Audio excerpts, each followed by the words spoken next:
warahmatullahi wabarakatuh. Perkenalkan, nama saya Endang Winnie Prasetyaningrum. Saya adalah guru IPS di SMP IT Ummul Qura Depok. Dan saat ini saya mengajar di kelas 8. Hal yang pertama dilakukan oleh seorang guru ketika masuk ke dalam kelas adalah membuat asesmen diagnostik. Asesmen diagnostik ini kita gunakan untuk melihat bagaimana gaya belajar peserta didik. Dan inilah yang saya lakukan dalam pembelajaran IPS di kelas 8 SMP IT Ummul Qura Depok pada subbab tentang ASEAN.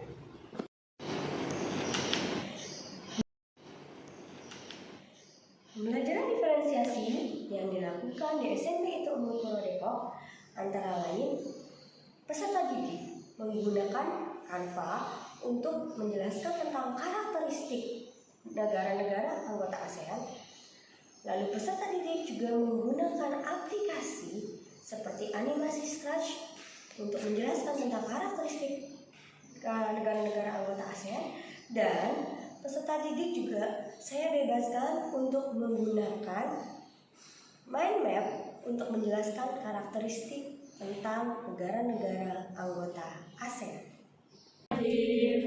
Bismillahirrahmanirrahim.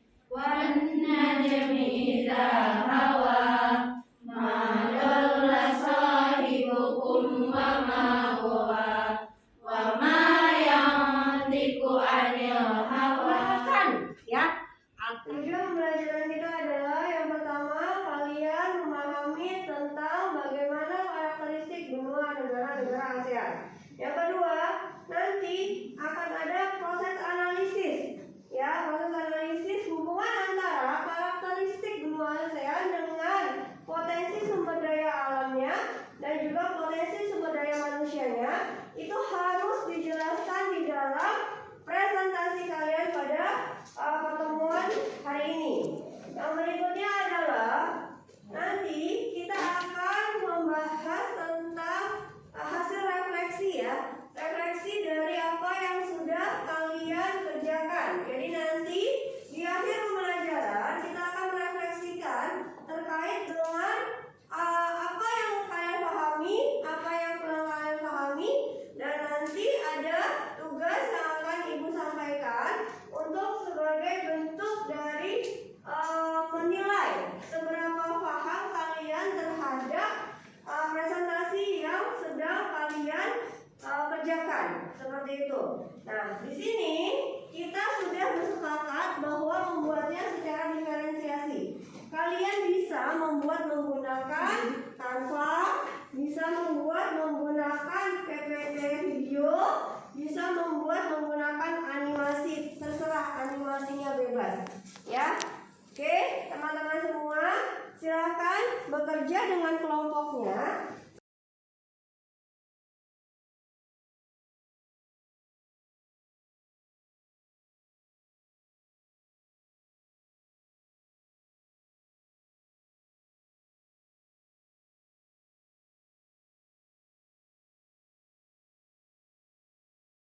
Fokus dulu, jangan ada yang gambar atau apapun, karena Bui melihat jawaban teman-teman semua ya.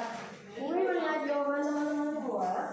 Jadi ketika kita mengerjakan ini, ada beberapa jawaban yang masih belum tepat. Yuk kita bahas ya. Di mana letak ketidaktepatannya, Bu? Nah, dari yang pertama kita coba anak-anak semuanya lihat soal yang pertama.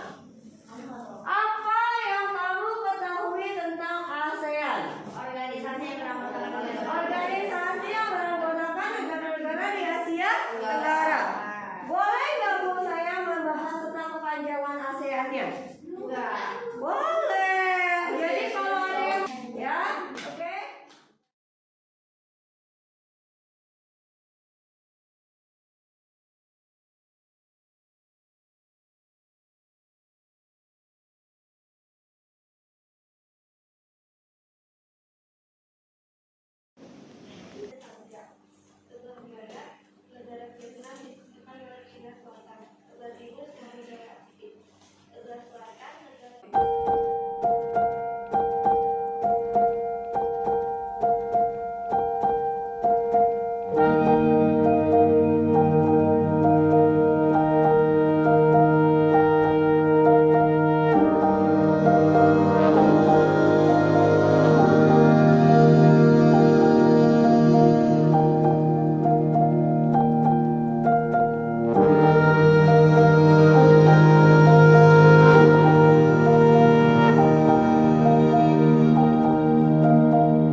negaranya sangat bergantung pada sektor migas.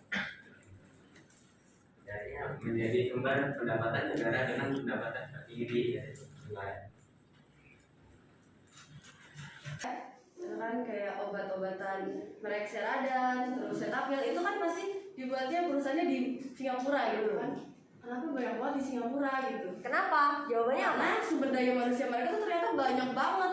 Makanya mereka bisa hasil perusahaan-perusahaan yang besar karena sumber daya mereka juga, sumber daya manusianya juga banyak.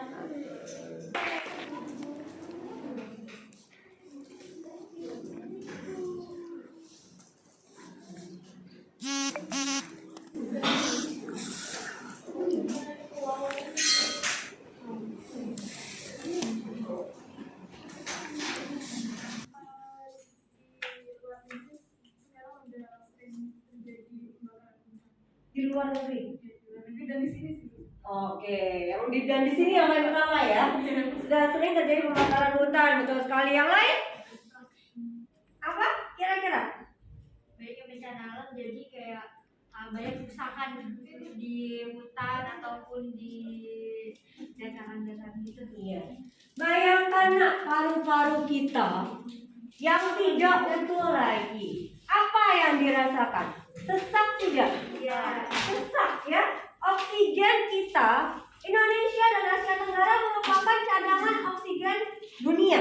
Kalau cadangan itu rusak, apa yang terjadi? Kita sempat ya 2 tahun kemarin mengalami pandemi COVID ya. Kesesakan itu mencari oksigen. Itulah yang dialami oleh masyarakat dunia.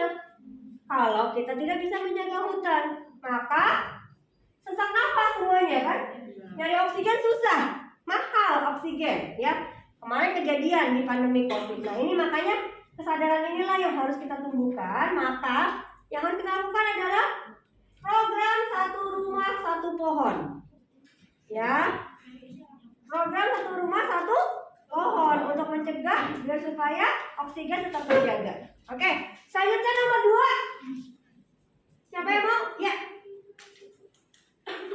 Jika pada lokasi bertanda X dibangun terusan yang menghubungkan perairan Selat Malaka dan Laut Cina Selatan, prediksilah dampaknya bagi kegiatan perekonomian Singapura, Indonesia, dan Malaysia.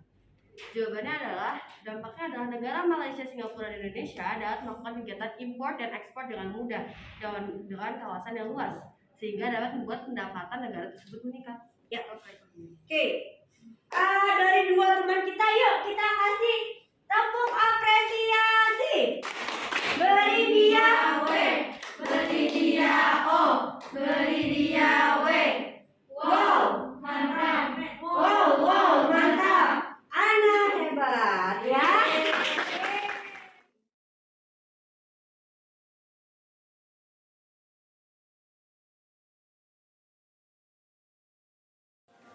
Demikianlah video pembelajaran hari ini yang saya buat untuk lomba apresiasi GTK berprestasi tahun 2022. Semoga video ini dapat memberikan banyak sekali masukan kepada guru-guru yang ada di seluruh Indonesia. Terima kasih.